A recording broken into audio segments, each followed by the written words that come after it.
నమస్కారం. నిన్న ప్రదోష వేళ శివుడి గుడి సందడిగా ఉంటుంది. ఈ ప్రదోష వేళ చాలామంది భక్తులు పాల్గొని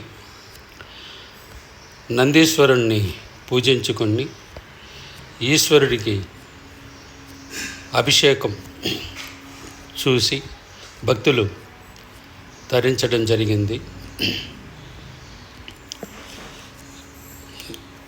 ప్రదోష వేళ ప్రతి ఒక్కరూ ఈశ్వరుడిని దర్శించుకొని